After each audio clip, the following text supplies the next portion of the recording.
ஹாலிடேஸ்னாலே அது நம்ம ஜிடி ஹாலிடேஸ் தான். GT holidays, South India's #1 travel brand. தென்சென்னை மக்களின் நீண்ட நாள் எதிர்பார்ப்பான வேளச்சேரி பரங்கிமலை ரயில் சேவை இன்று அதிகாலை முதல் தொடங்கியுள்ளது. இதுகுறித்து பயணிகளுடன் செய்தியாளர் தாயுமானவன் வழங்கும் தகவல்களை பார்க்கலாம். மக்களுடைய 17 ஆண்டுகால காத்திருப்பு தற்போது முடிவுக்கு வந்திருக்கிறது. ஆமாம், வேளச்சேரி பரங்கிமலை இடையேயான பறக்கும் ரயில் சேவை திட்டம் இன்று முதல் மக்கள் பயன்பாட்டிற்கு வந்திருக்கிறது. இன்று காலை 5 மணி முதல் குறிப்பிட்ட இந்த வழித்தடத்தில் பறக்கும் ரயில் சேவைகள் என்பது தொடங்கியிருக்கிறது. வழக்கமாக சென்னை கடற்கரையிலிருந்து வேளச்சேரி வரைக்கும் இயக்கப்பட்டு வந்த பறக்கும் ரயில் சேவைகள் சென்ட் தாமஸ் மவுண்ட், அதாவது பரங்கிமலை வரைக்கும் நீட்டிப்பு என்பது செய்யப்பட்டிருக்கிறது. வேளச்சேரி பரங்கிமலை இடையே 5 கிலோமீட்டர் தொலைவுக்கு ஆதம்பாக்கம், புழுதிவாக்கம் உள்ளிட்ட ரயில் நிலையங்கள் வழியாக தற்போது இந்த பறக்கும் ரயில் சேவைகள் என்பது இயக்கப்பட்டு வருகின்றன. இதுல ஆதம்பாக்கம் ரயில் நிலையத்தில் மட்டும் பல்வேறு மாறுதல்கள் ஏற்பட வேண்டிய ஒரு சூழல் இருக்கிறது. ரயில்வே பாதுகாப்பு ஆணையர் அண்மையில நடத்திய ஆய்வுல கூட ஒரு சில மாறுதல்கள் வந்து தெரிவிக்கப்பட்டதால அந்த ஆதம்பாக்கம் ரயில் நிலையத்தில் மட்டும் பறக்கும் ரயில்கள் நிற்காது என அறிவிப்பு என்பது வெளியிடப்பட்டிருக்கிறது. மாறாக இந்த ரயில் சேவை என்பது மக்கள் பயன்பாட்டிற்கு வந்திருக்கிறது. குறிப்பாக சொல்ல வேண்டும் என்றால், எழும்பூர் மறுசீரமைப்பு பணிகள் காரணமாக ஏற்கனவே அந்த புறநகர் மின்சார ரயில் சேவைகள் கடுமையாக பாதிக்கப்பட்டிருக்கக்கூடிய ஒரு சூழல இது ஒரு மாற்று வழித்தடமாக அமைகிறது. ஏராளமானோர் இன்று முதலே வந்து தங்களுடைய பயணத்தை வந்து மேற்கொண்டு வராங்க. பயணிகள் சிலர் இருக்கிறாங்க, நம்ம கேள்விகளை கூட முன்வைக்கலாம். சார் வணக்கம், எங்கிருந்து எங்க போறீங்க? குறிப்பா 17 ஆண்டுகால காத்திருப்பு, இன்னிலேருந்து பரங்கிமலை வரைக்கும் ரயில்கள் இயக்கப்படுது, எந்த அளவுக்கு மகிழ்ச்சியா இருக்கு? இது ரொம்ப சந்தோஷமான விஷயம்தான். நாங்கள் வந்து கிட்டத்தட்ட 12 வருஷமாக இங்கே திருவான்மூரில் ஒர்க் பண்ணுறோம்.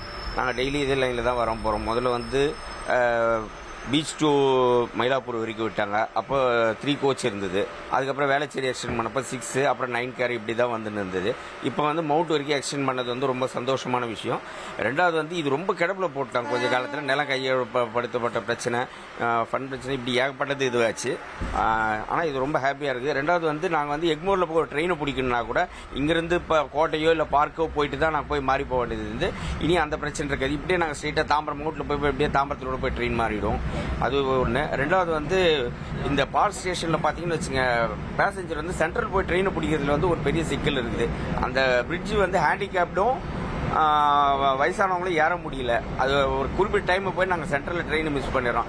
அதுக்கு உண்டானது ரயில்வே நிர்வாகம் ஏற்பாடு பண்ணி தரணும்னு சொல்லி நாங்கள் கேட்டுக்கிறோம். இது ரொம்ப சந்தோஷமான விஷயம், மக்களுக்கு ரொம்ப பயனடையும். இன்னும் ஆதம்பாக்கம் வந்து பெண்டிங்கில் இருக்க போல இருக்குது. அதுவும் இன்னும் கூடி சீக்கிரம் முடிச்சிடும்னு நினைக்கிறேன். உங்கள் பேர்?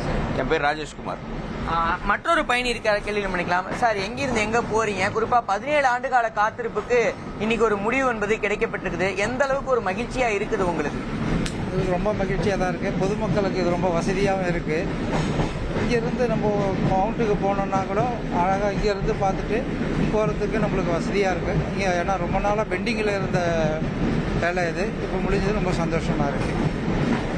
எங்கிருந்து எங்க போறீங்க? இதனால எந்த அளவுக்கு நேர விரயம்ன்றது தவிர்க்கப்படுது? நான் ஆவடியிலேருந்து வரேன். ஆவடி டு தரமணி வரையும் போயிட்டுருக்கேன். எங்களுக்கு வந்து இதுக்கு போகிறதுனால டைமிங்கும் கொஞ்சம் இதுவாக இருக்கும்னு நினைக்கிறேன். சேவிங் இருக்கும், டைமிங் சேஞ்ச் ஆகுது. இதுவாக இருக்குது. பார்க் ஸ்டேஷன் தான் ரொம்ப கஷ்டமாக இருக்குது இறங்கி ஏறுறது. அதில் ஸ்டெப்ஸ் எல்லாம் கொஞ்சம் ரொம்ப இதுவாக இருக்குது. அது மட்டும் கொஞ்சம் இது பண்ணாங்கன்னா நல்லாயிருக்கும். உங்கள் பேர்? என் பேர் சசிகுமார். சார், நீங்கள் சொல்லுங்க, எந்த அளவுக்கு இப்போ இந்த சென்ட் தாமஸ் மவுண்ட் திறப்புக்கு அப்புறம் எந்த அளவுக்கு பயனுள்ளதாக இருக்கும்னு நினைக்கிறீங்க? சந்தோஷமாக தான் இருக்குது. ஆனால் இப்போ வந்து திருவான்மையிலிருந்து நாங்கள் டெய்லி அப் அண்ட் டவுன் பண்ணுறோம். இது பிரச்சனை என்னென்னா, இப்போது கோட்டை பார்க்கு இது ரெண்டும் அந்த இடத்துல வந்து ஸ்பெசிலிட்டி இல்லை. ஜனங்களுக்கு ஹேண்டிகேப்ட் ஏறத்துக்கு இறங்கிறதுக்கு எதுவும் கிடையாது. அப்போது இங்கே வந்து இது கூட கிடையாது. ஆக்சிலேட்டரு ரிப்பேரில் இருக்குது, லிஃப்ட்டு ரிப்பேர் இருக்குது, எதுவும் கண்காணிப்பு சரியில்லை. அதெல்லாம் பார்த்தா இன்னும் நல்லா சிறப்பாக இருக்கும்.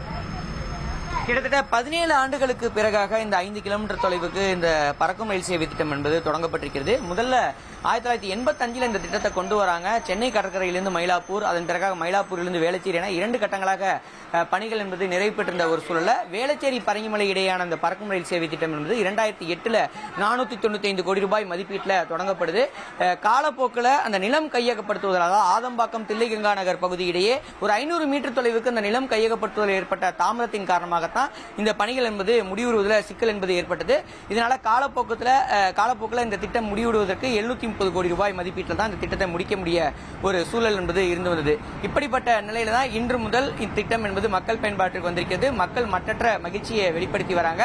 இதுல என்ன அப்படின்னு பார்த்தோம்னா, ஒரு சில ரயில் நிலையங்கள் புழுதிவாக்கம், ஆதம்பாக்கம் மற்றும் பரங்கிமலை உள்ளிட்ட ரயில் நிலையங்களை பார்த்தோம்னா இன்னுமே ஒரு சில ரயில் நிலையத்தை மேம்படுத்த வேண்டிய ஒரு தேவை என்பது இருப்பதா பயணிகள் கருத்துக்களை வெளிப்படுத்திட்டாங்க. காரணம் என்னன்னா, ஒரு 17 வருஷமா அந்த ரயில் நிலையங்கள்லாம் கட்டப்பட்டு ஆங்காங்கே நிறுத்தி வைக்கப்பட்டிருந்த ஒரு சூழல்ல தற்போது அதனை மறுசீரமைப்பு பண்ண வேண்டிய ஒரு சூழல் இருப்பதா தகவலை வெளியிட்டிருக்கிறாங்க. அது மட்டும் இல்லாம பரங்கிமலை ரயில் நிலையத்தை பொறுத்தமட்டில் பார்த்தோம் என்றால் ஒருபுறம் MRTS ரயில்கள், மறுபுறம் பார்த்தோம் என்றால் புறநகர் மின்சார ரயில்கள், அதாவது செங்கல்பட்டு தாம்பரம் வழியாக கடற்கரையை நோக்கி இயக்கப்படக்கூடிய புறநகர் மின்சார ரயில்கள், அது மட்டும் இல்லாம மெட்ரோ ரயில் என ஒரு 3 பிரதானமான ரயில்களை மையப்படுத்திய ஒரு ஹப்பா மாறிவிட்ட ஒரு சூழல்ல இது பொதுமக்களுக்கான ஒரு எளிமையான பயணத்தை ஏற்படுத்தும் என்பது பொதுமக்களுடைய கருத்தாகத்தான் இருந்து வருவதை பார்க்க முடியுது. அது மட்டுமல்லாம சென்னை மெட்ரோ ரயிலுடைய 2வது கட்ட பணிகளும் நிறைவு பெற்று பயன்பாட்டுக்கு வரக்கூடிய பட்சத்தில் மேலும் இந்த பொது போக்குவரத்து என்பது எளிமைப்படும் என மக்கள் நம்புறாங்க. ஹாலிடேஸ்னாலே அது நம்ம GT Holidays தான். GT Holidays, South India's #1 travel brand.